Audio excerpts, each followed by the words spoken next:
la réalité bani na kanga bomba photo et on a senge yesu ka mona tango libéré na ngato so yi akota na sexe na ngai c'est que il faut ala ki sa ba bref le quoi ba photo to lo ba bongo ya lo ka be sa réputation na nganga na moi si na cause na relation na ngamo ko boye amoureuse quelque part tango ya zo le kapo a denigringa a obosa na teke na za moi si fona bala tango na za na relation na amoureuse quelque part ko kwa bizanga baby sela ngango likolo na en tout cas na za désolé nde bato ba benga ke soi-disant intelligent na moni dira ça intelligent ça ça langage qui est peut-être na bato baloba pour nga penda na ba porte-parole intelligent et pardon batika so baloba lo benanga ta dadi mola fo ba be poka dadi mola pembe na grosse moule pesa zuwa teta mususu asayele nde dadi mola zuwa et puis dadi mola ya bato grosse moule dadi mola asola bien na grosse moule de tous les temps de tous les jours donc na le ba kala te bientôt grosse moule na on za la marier bon comprendre mariage en côté avec qui voilà il y a failli depuis les États-Unis, au clavier de Dallas, au Tali Mobile, merci Nkolo. Voilà, et on s'est payé ça. Bon, grosse mouli, malem, mettre au commun, voilà. Bien, mission au penza niveau, trop, même en haut, trop haut. Voilà, grosse mouli. Bah, journaliste, bah, ébélé. Bah, chroniqueuse, bah, ébélé. Tu as bien, abusé avec une relation amoureuse, na. Comme ça, on a vu sur mon j'ai le show, à qui je salue. Moi aussi, je salue. Babi, moi, ça pembe. Moi, si son moni mobile, azu, ou attique, azu, attique. Au moins, mobile, on a coupé pète. C'est ça aussi. À mobilité. Il y a aussi la publicité, net, on te croit, on a bimane dans nos tiers.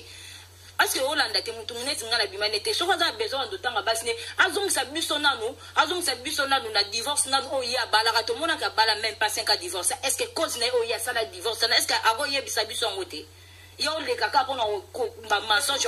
Pourquoi ce que Bafi basé belé ya tangi pegara yo? Parce qu'on a vu ce kaka na engai. Akata mso kaka nga akoko loba. Te pone tingana na zabo na biso ki ye penza lobike abimananga. Taka nga yaya na ebite so bena na.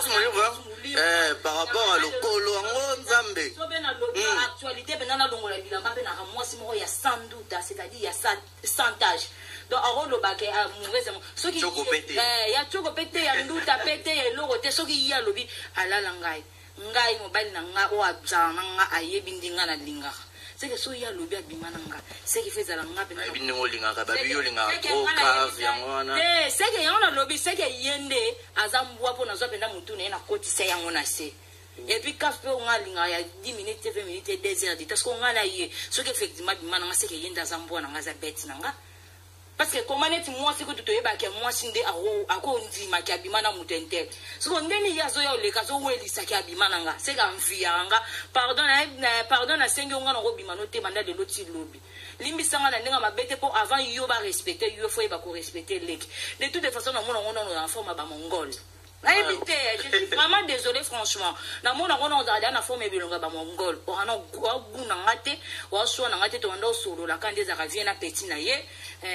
Na salle émission tant soit pesinge pakos mais a déborder te na niveau ya ba rapport sexuel là vraiment on a débordé tant on déborder nga pe fona déborder les so les aketa bon tout d'abord yo na préféré dadi mola yo te banda lo mola on pose tanga e boenene préféré vraiment dadi mola balobi bo banga te passe bakena tu enviande dadi mola pour yebi que dadi mola ya grosse mouli enviande oui enviande on a un problème na parce que na habite vie na biso so ezaki qui ndeza au sepela on peut na manzele basaka ndeni tu approches la fille au tshika lito inengeza la et non bando démarrer na bandenge moko voilà ozomona c'est quand enviande dadi mola peut-être nda enviande dadi mola na alinga ya bete musinzo système kara ya shita sima mec désolé